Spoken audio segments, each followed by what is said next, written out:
Assalamu alaikum wa rahmatullahi wa barakatuh. Hope you are well wherever you are. Thank you so much for joining us and welcome to the parenting edition of Life Matters, where we explore a multifaceted world of parenting and compassion, insight and expertise. So be part of informative shows as we delve into the joys, challenges and triumphs of raising the next generation. And hopefully it is in sound mind with Sunnah and Quran. From navigating toddler tantrums to teenage turmoil, we're here to provide guidance, support, and inspiration for every parent on their unique journey.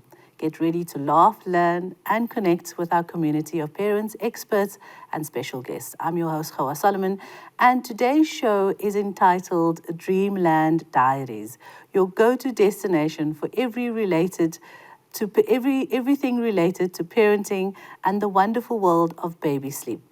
Now we have a special treat for all tired parents out there, so stay tuned. Joining us online from Durban in KZN is baby sleep consultant Bibi Patel to unravel the mysteries of baby sleep and guide us through the journey of helping our little ones drift off into dreamland. Get ready to unlock the secrets to a peaceful night's sleep, hopefully for both you and your baby. Let's welcome Sada online. Assalamu alaikum to you, and shukran so much for joining us on Life Matters. Wa alaikum salam, Sister Gouwah. Jazakallah so much for having me. Just one correction, I'm from Mpumalanga and not KwaZulu-Natal.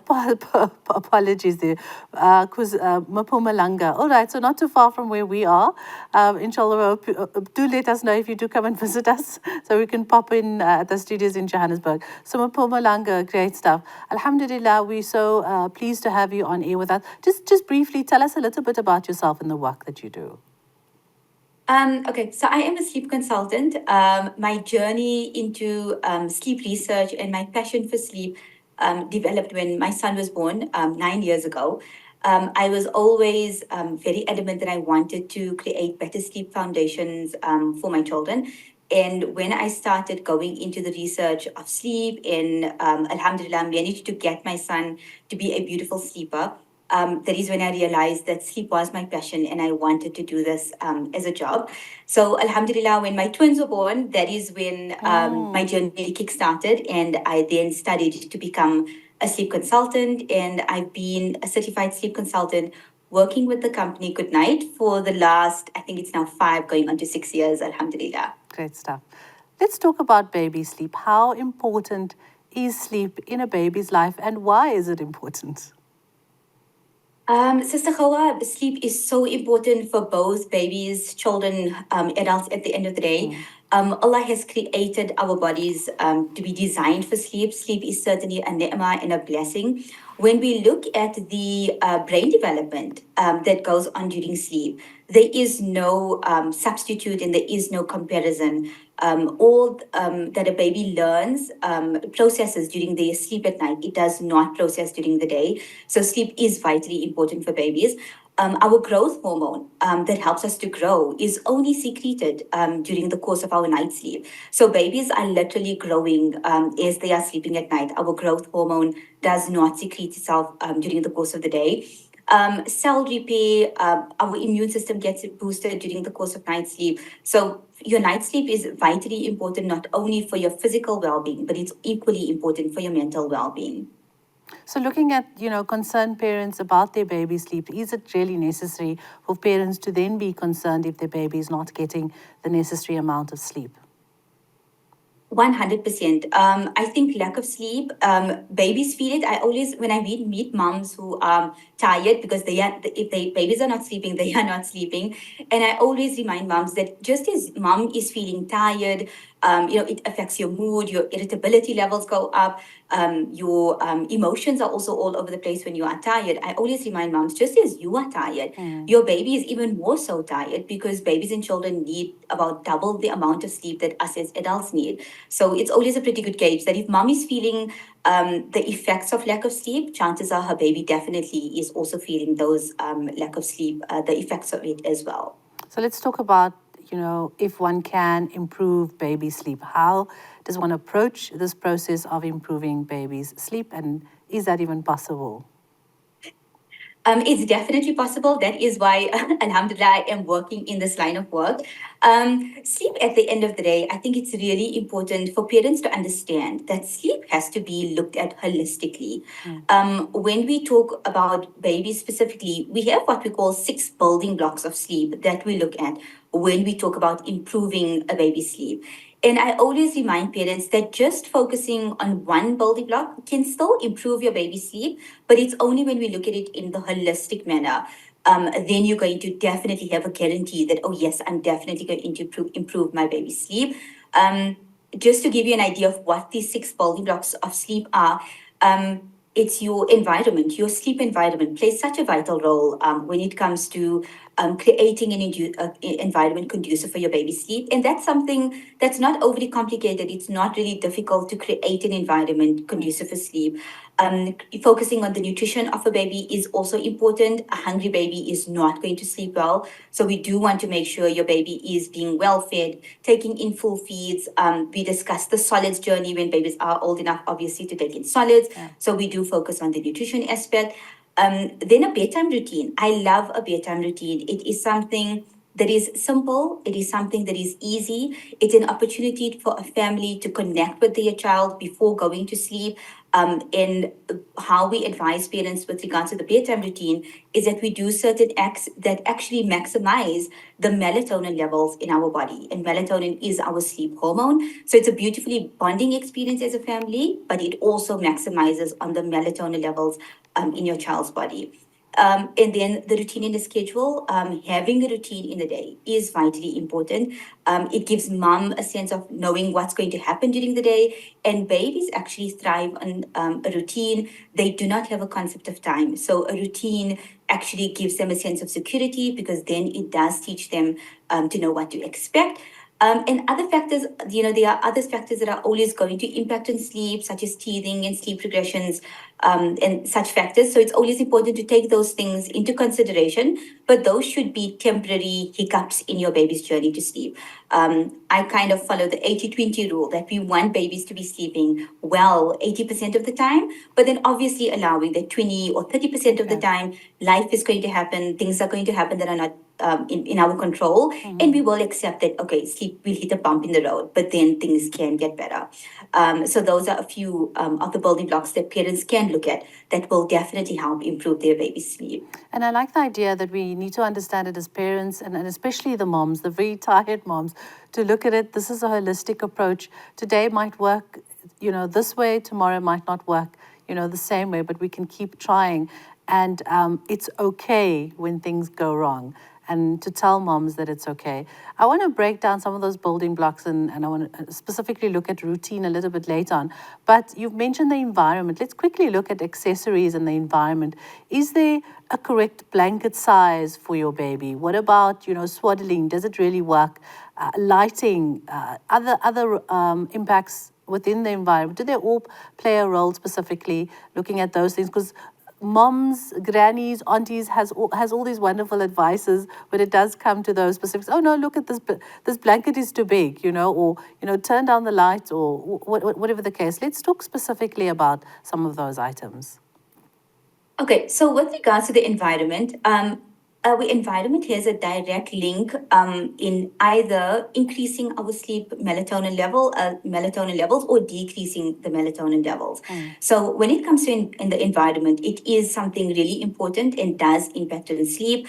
For the first year of a baby's life, because sudden infant death syndrome is a risk for all babies under the age of 12 months, we then don't recommend babies to be sleeping with any duvet or any blanket. We then recommend babies to be sleeping with sleeping bags. So we do sell sleeping bags on our website. I always tell moms, if you are going to use a sleeping bag, you also want to make sure it is a sleeping bag that is safety approved. It has a TOG rating on it, so you can actually know the density and the thickness of the sleeping bag.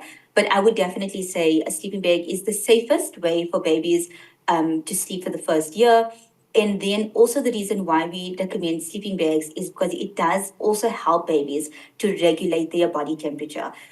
Babies are not as effective as we are when it comes to regulating their own body temperature. So we do want to make sure that they are dressed appropriately for sleep without being too hot or too cold. Because if they are too hot or too cold, they are irritable, waking up frequently, and it definitely does impact on the quality of their night's sleep. Then lighting, yes, definitely a dimly lit environment from the time you are starting your bedtime wind down process. I always tell parents you want to create a dimly lit environment. Our LED lighting that we have so often in most of our homes today, the LED lighting is scientifically proven to prohibit the production of melatonin, and it can be prohibited for up to 2 hours. So I always do recommend to parents in the evening when you are starting your bedtime process, you want to have a dimly lit environment. Preferably no LED lights if possible, just so that we can maximize on the melatonin levels in your baby's body. Sister Kawa, you mentioned swaddling, and Yes. I definitely am a firm believer of swaddling. I do love swaddling for newborn babies specifically. It definitely can help newborn babies to sleep better. So we do recommend swaddling newborn babies, but only up until the age of 8 to 10 weeks of age, because it's around 8 to 10 weeks where babies are then starting to roll, and then swaddling is then a safety risk for them. So we then recommend parents, if you see that your newborn baby is starting to roll, then we recommend transitioning from using a traditional swaddle to a sleeping bag. Okay, so that was awesome tips, and it sounds like just even one of that you mentioned, whether it's swaddling, the blanket, the environment, cautionary measures, dangerous environment, is a topic on its own. So I'm hoping that I can book some time with Asad a little bit later on and take this show into a series within the Dreamland Diaries on Life Matters Parenting Edition. But we chat more to Sada just after the short break. Don't go anywhere.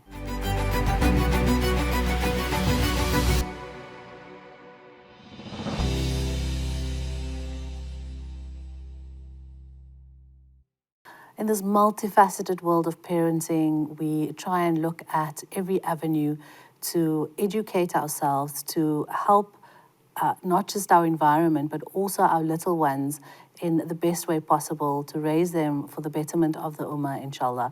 I'd like to invite you now to interact with us if you wish via the WhatsApp line and contact us if you have any questions on your baby's sleeping patterns, how to swaddle, the correct blanket that you're using, is the sleeping bag working for you, the environment, the lighting, breastfeeding, whatever have you. We have sleep consultant Sada online with us all the way from Mpumalanga. And, any parenting advice that you would actually like to share with other parents that could also help our viewers, please do so. Interact. We love how you make the show. So online again, Sada, our sleep consultant, is online from Mpumalanga, and we appreciate your time once again. And like I said, I'm hoping to do a series with her in this episodes of Life Matters called Dreamland Diaries, hopefully. Sada, just before the break, we spoke about, of course, improving the sleep. You've mentioned the environment, the swaddling, the sleeping bag, the role lighting plays. What are some of the most effective ways to improve the baby's sleep, if not what was mentioned earlier? Sister Khawa, there's so much that I could mention, but I really do believe, I think the daytime routine can be one of the best ways a mom can help improve her baby's sleep. Lots of parents don't realize that what goes on in the day has an impact on your baby's night sleep. Okay. So I always remind my moms, we cannot fix the night sleep if we're not looking at the day. So fix your day, and hopefully the nights will then subsequently improve. But I do believe focusing on the day can definitely be one of the biggest things a mom can focus on, and it's not that overly difficult to focus on creating a better daytime routine, because I really do believe it can be life changing for a mom where she doesn't have to get interrupted halfway in a shower because her baby woke up from a nap and has to rush out or can't cook in peace. I really do believe creating a better daytime routine can be a game changer for any mom. What would you say is a good time, whether it is the age or the time of the day, to focus on improving your baby's sleep? What is a good time? I always recommend starting off our day with the routine. The minute your baby wakes up from the day, kickstart into heading into your routine, following your baby's age appropriate awake time so that you know what time your baby's nap is going to be due during the course of the day. following a good feeding routine, once your baby wakes up in the morning, starting the day with a good feed.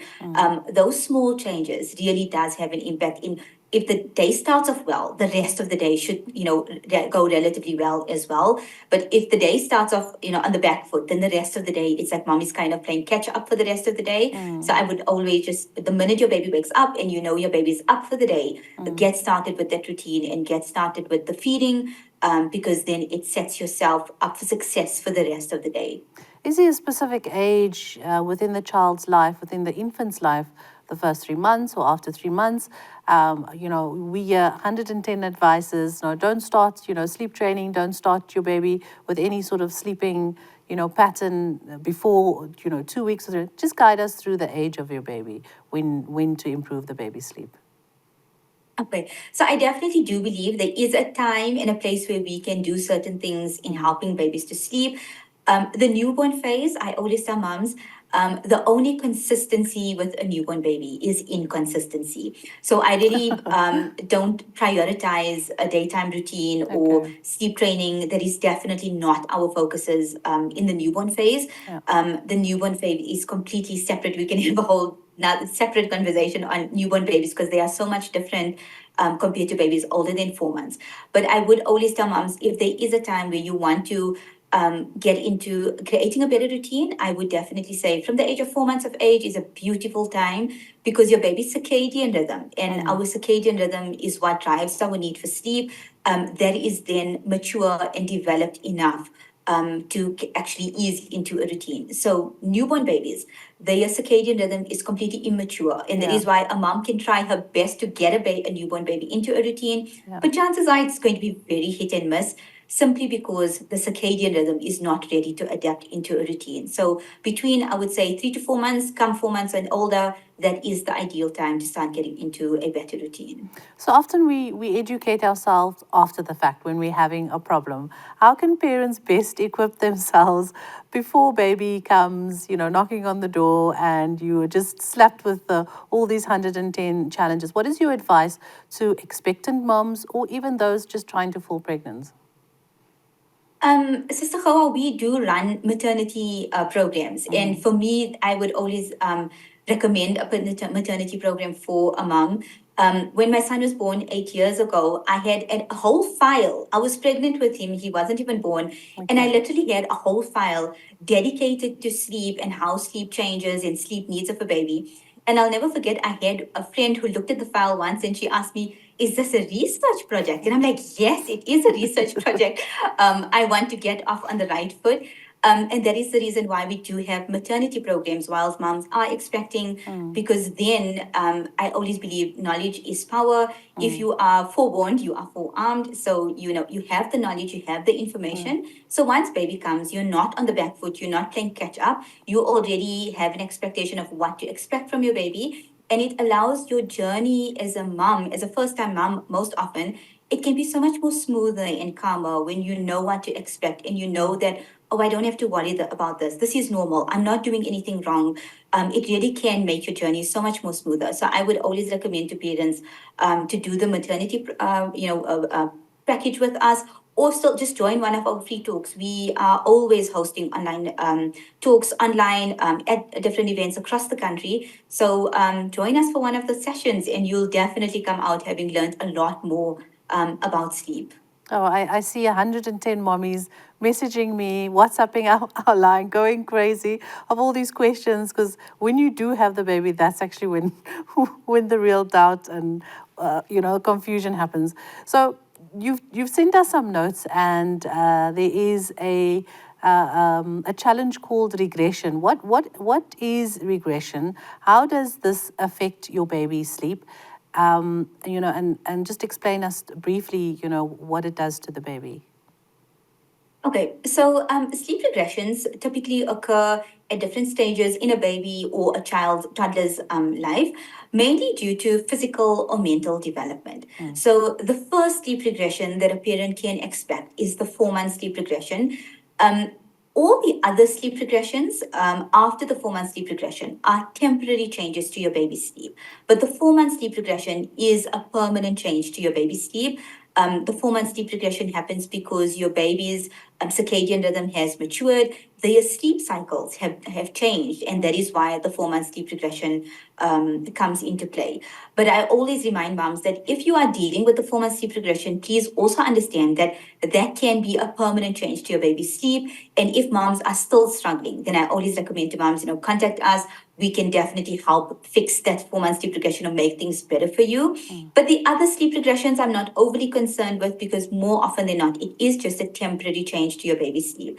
So, for example, around the age of 9 months of age, that is when a baby can go through a peak of separation anxiety, where they realize that mom is a separate entity for me. This can definitely impact on their sleep.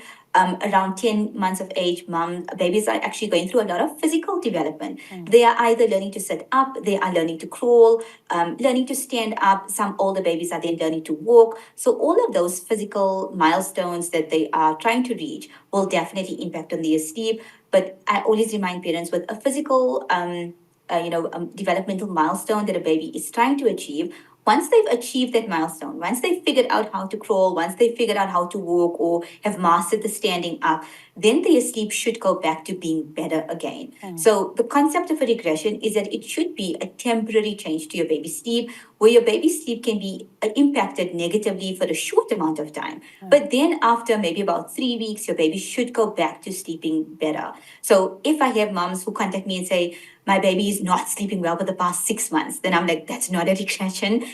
We need to fix things. But some regressions can definitely just be a temporary impact, and then sleep should go well and improve again once that regression has passed. So you're saying that the sleep regression is not permanent? No, beside, with the exception of the 4 month old sleep regression, the rest of the sleep regressions should not be permanent, provided moms are not creating new habits in that regression. Because a lot of the time, if babies they are sleeping well, and then the regression hits, then mom kind of wants to overcompensate, or do things a little bit differently and change things, because she thinks, oh, what I was doing is not working, I need to do something different. And then sometimes, if maybe unsustainable sleep associations or unsustainable habits have been created in the regression, then I always remind moms, once the regression has passed, then all we are left with the habits that we created to deal with the regression. So consistency and being consistent is a very important component to allow and encourage our babies to sleep well on a permanent basis. But I do understand there are always going to be occasions where the wheels kind of come off and moms are not sure how to deal with it when that happens. Sada, our sleep consultant, is online with us from Mpumalanga. And yes, I invite you to send us your comments, questions, and queries with regards to your baby's sleep. And later on, we will take these diaries into Dreamland diaries into a much deeper dive with not just our newborns, but our little ones, our toddlers, our 6-year-olds, our 8-year-olds even, possibly if Asada can help us out there. And we look at a series on managing your child, and this one specifically, baby sleep. We love your interaction, but more just after the short break. We spoke about routine. Let's talk more about that after this.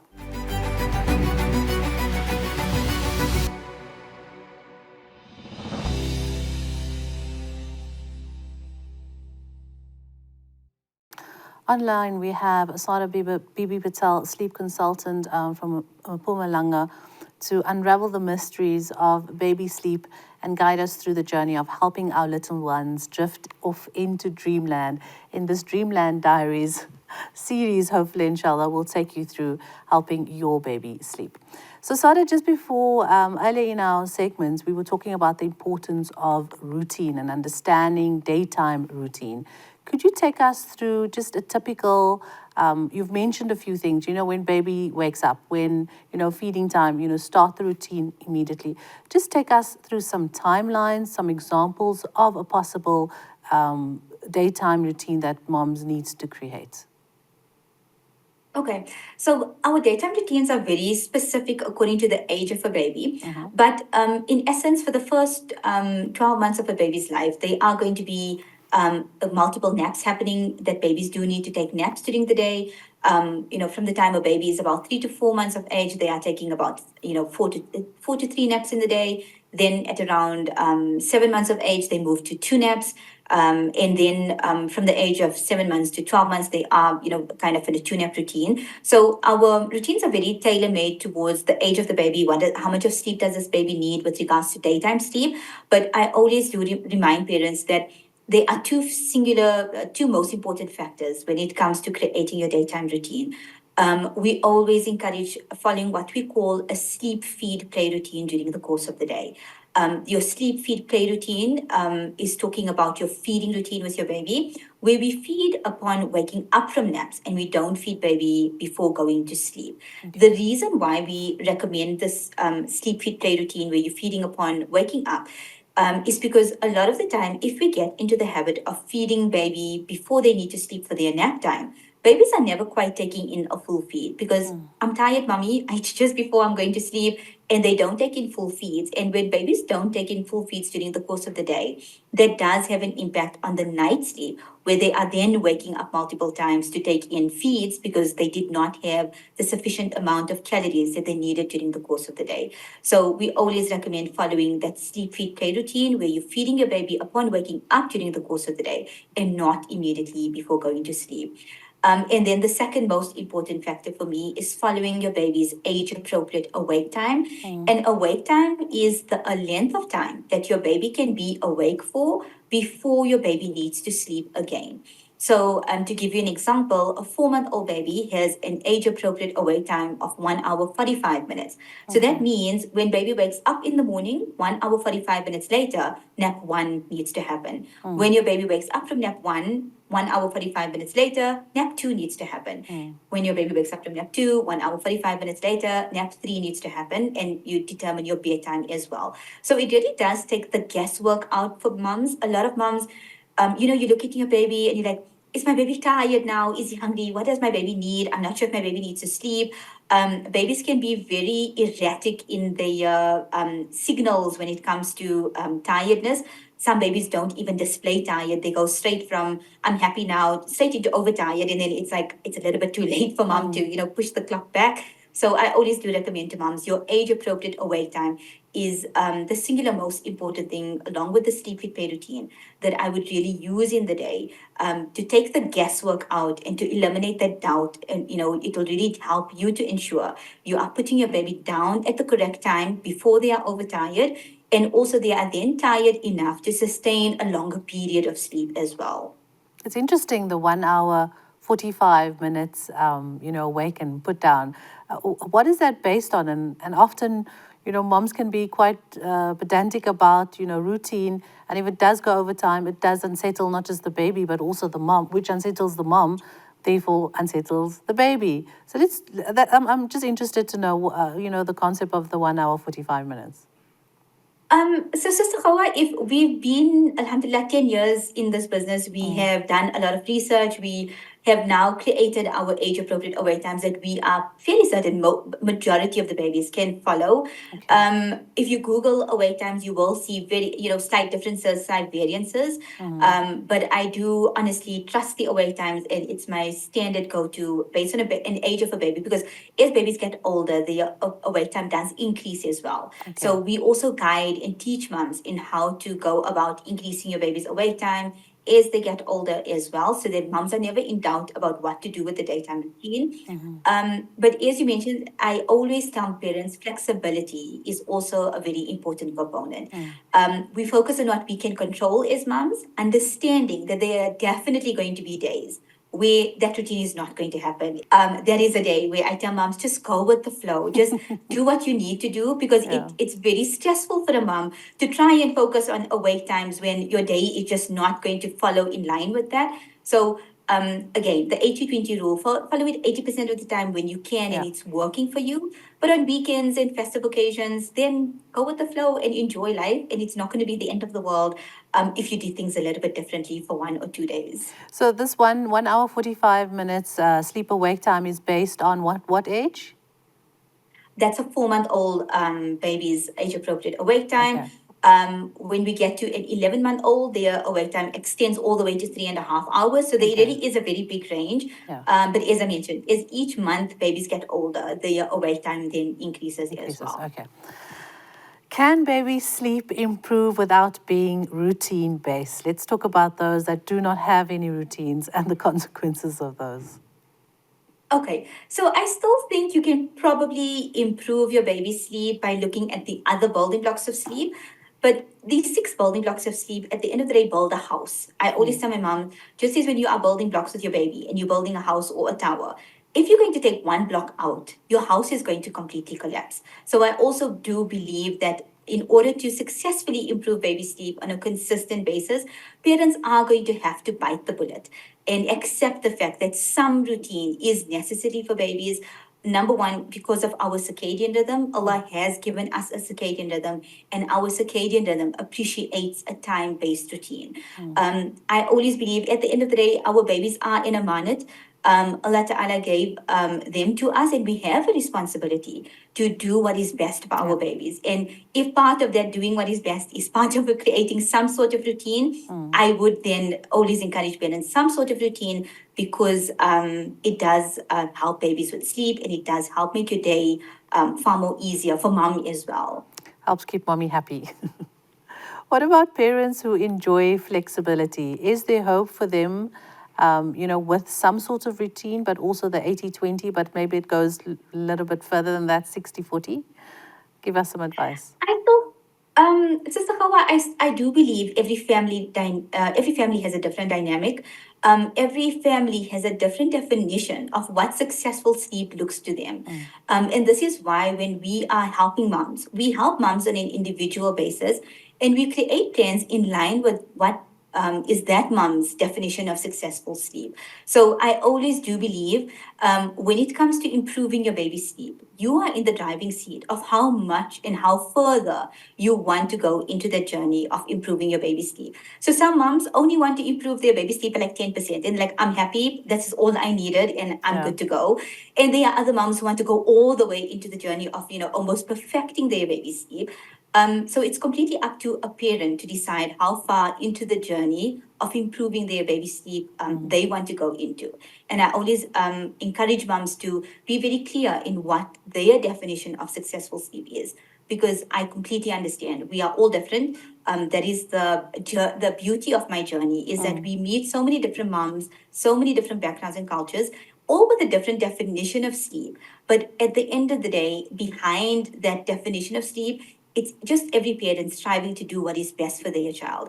And there are so many different ways we can help a mom get her to that point. Yeah. With that in mind, Sada, what is not normal when it comes to baby waking up? When you should worry, whether it's during the night, whether it's during the day, and there is a possible routine. Just guide us on what is possibly not normal.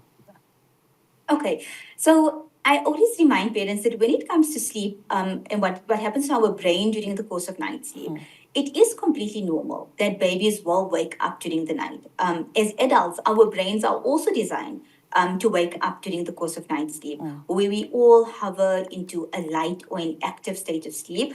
However, I do also, my expectation is that babies should can learn the capability to link sleep cycles on their own. So sometimes I have moms who come to me and their babies are waking up 10 times at night. And for me, that's not quite normal. I would definitely say, there is room for improvement, and we can improve your baby's sleep.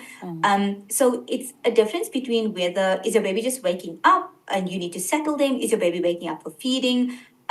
Typically, the term sleeping through the night means, the ability of a baby to sleep 11 to 12 hours without needing a feed.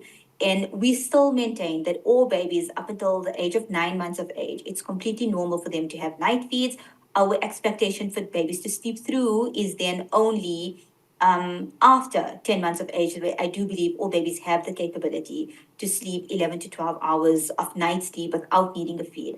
But if I have a mom with a 6-month-old, for example, who's getting up 6 times at night, I still don't think that's normal. 2 night feeds are age appropriate for the 6-month-old, maybe even just 1 night feed. But I always assess and tell my moms, if your baby is waking up more than what is age appropriate for them to have a feed, then I would be concerned to say, okay, this is not quite normal. I do believe there's room for improvement.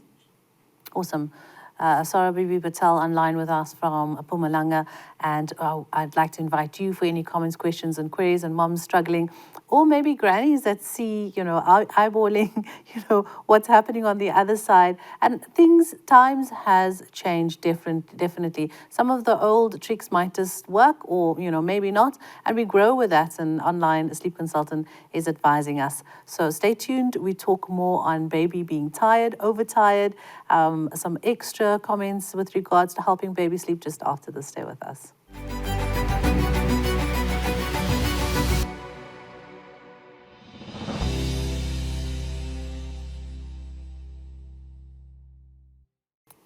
Welcome back as we look at a series within helping babies and children sleep, Dreamland, Diaries, we entitle it, and that is a go-to destination for everything related to parenting in the wonderful world of baby sleep, specifically in infant sleep. We are chatting to Asada online with us, who is a sleep consultant and has also reiterated that any advice, support that you need, please do reach out because there is help out there. So we want to make known to you that we, inshallah, want to look at a Q&A session, hopefully with Sada next time. So send us your comments, questions, and any queries with regards to your baby sleep, and even aunties and uncles that is struggling. Please let the mommies knows and the daddies knows as well. This is a partnership together, their parents, inshallah, to raise holistic children. And for all those tired parents out there, we want to advise you that there is help. So send your questions, and hopefully Sada can take us through and help your baby and yourself sleep better. Sada, we're back online with you. Shukran for joining us again.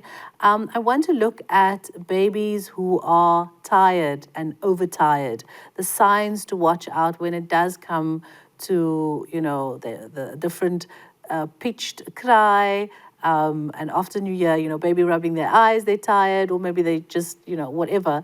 Let's look through your 10 years of experience, or many years of experience rather. What are some of the cues of a baby being tired and overtired, and is there a difference? So yes, there definitely is something which we call overtired, where babies become overstimulated, and it ties in with that age-appropriate awake time that I was discussing earlier. That there's a certain length of time that babies can be awake for before they then head into that overtired state. When it comes to sleepy signals, all babies are different because a lot of the time your ability to show sleepy signals, or whether babies do show sleepy signals, can also be in line with a baby's temperament and personality. So there are a lot of babies who do not show sleepy signals. They go straight from "I'm happy, mommy, I'm enjoying myself," and then they go straight into overtired, and then they don't even give moms those warning signs to look out for. But typical signs of tired is when they are rubbing their eyes. They start to get a little bit crabby and irritable. They can pull at their ears as well. And then when they go into the overtired phase, that is where it's a lot of fussiness. They are crying a lot. It takes a lot more hard work for mom to actually help this baby regulate and to calm down. So that is when I remind parents that for me, the best thing that you can do to prevent that overtiredness is just to use your baby's age appropriate awake time, put them down before they get to that point.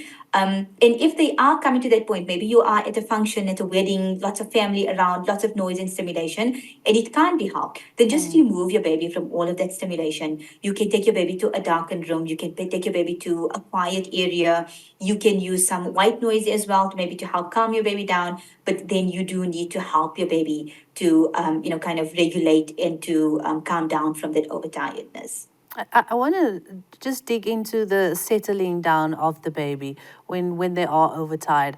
What are the most effective ways that parents can use, whether it's, standing up and assisting the baby and tapping the baby's back, and you have the shaking movement of the baby to keep shoo the baby quiet. What are some of the most effective ways of settling a baby? You've mentioned taking them out of that environment that's maybe unsettling them, but the physical, demonstrations that one could use.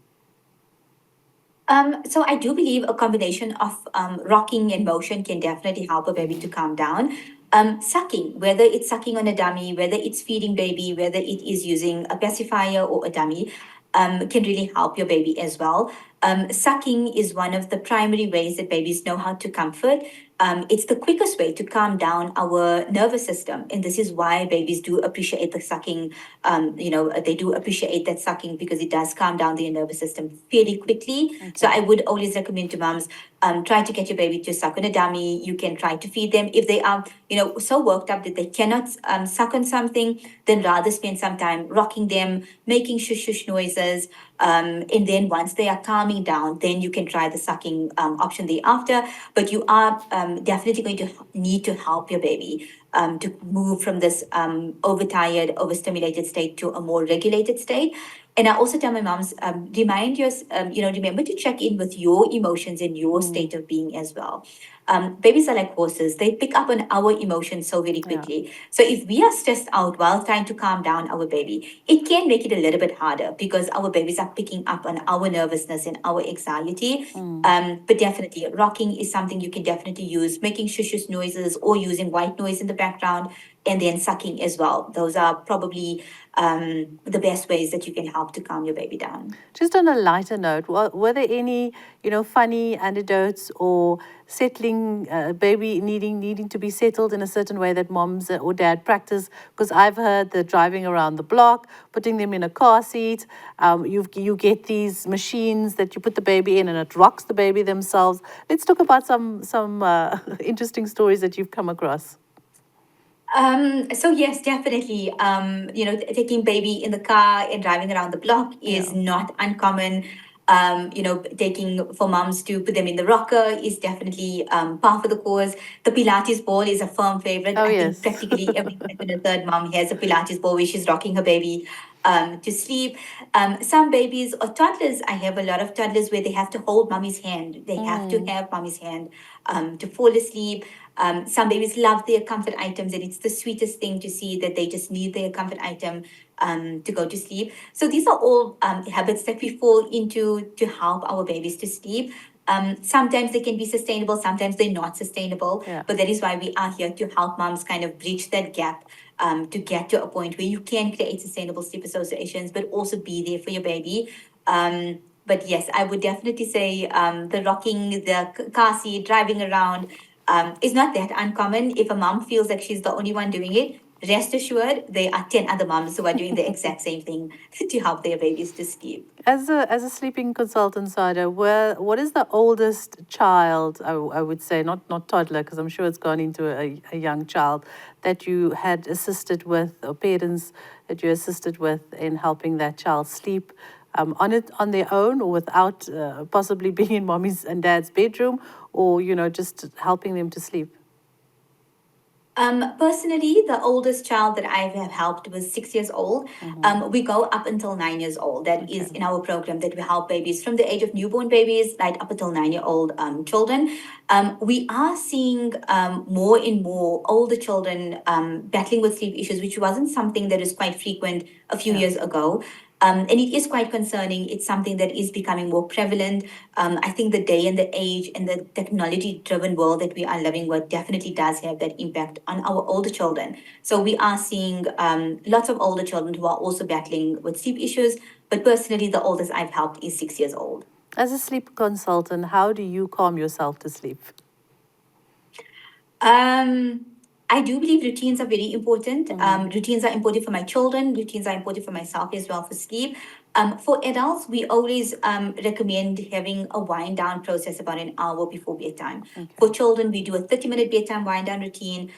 Create starting with a bath or a shower because that can really help to maximize the melatonin levels in our body. And then removing yourself away from technology. No, a no screen zone for your child, a no screen zone for yourself as well.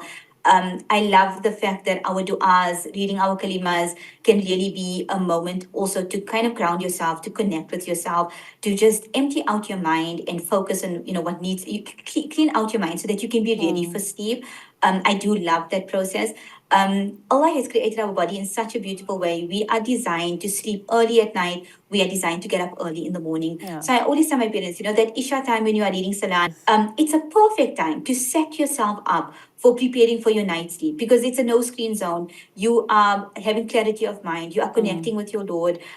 You are really at peace and at ease with yourself. And then you can just use that as a stepping stone to, get successful sleep for the night. Because I always remind my parents, at the end of the day, sleep is truly a blessing and a ni'mah from Allah.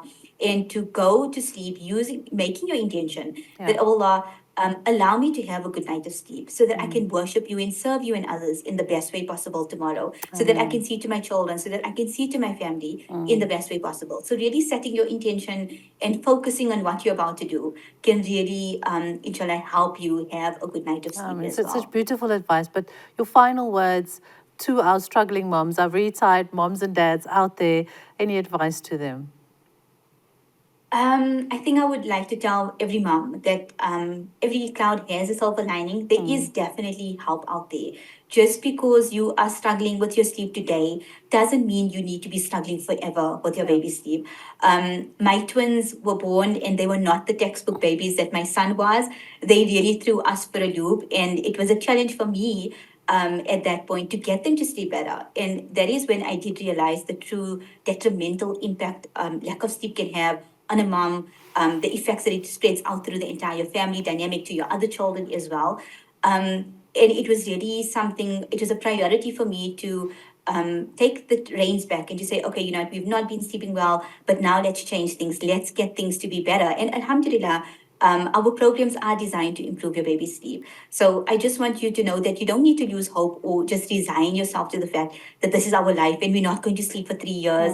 It really does not have to be that way. We are here to help in any way that we can. Sleep is our passion. We are here to help. So please don't hesitate to reach out to us on our website, on our Instagram page. We have so many different social platforms. Reach out. You can send us an email as well. We are definitely here to help and assist you in any way that we can and to hopefully create a better sleep journey for you and your family, inshallah. Jazakallah khair. Shukran so much to you, Sada. We hope to chat to you again in our Dreamland Diaries series, inshallah. Moms can actually and dads can actually ask questions, and as a sleep consultant, you can help and guide them on the way forward. Jazakallah for your time. All the best till we chat again. Assalamu alaikum. Ameen. Jazakallah khair. Assalamu alaikum to you and your listeners. Wa alaikum salam wa rahmatullah. As we wrap up another enlightening episode of Life Matters, we extend our heartfelt thanks to Sada Bibi Patel for sharing her invaluable insight and expertise on baby sleep. We hope you have found today's conversation and discussion both informative and empowering as you navigate the challenges of parenting a little one. Remember, with patience, consistency, and expert guidance, peaceful nights are within reach for every family. Once again, thank you for joining us on this journey through wonderful world of parenting. Remember, parenting is a journey, not a destination, and we're here to support you every step of the way. Don't forget to interact with us, WhatsApp us your questions on the Dreamland Diaries for our next episode with Sada. Until then, may you and your little ones enjoy restful nights and sweet dreams. Take care, stay strong, keep embracing the adventures of parenthood rather. Goodbye from us all here at Life Matters. Wassalamu alaikum.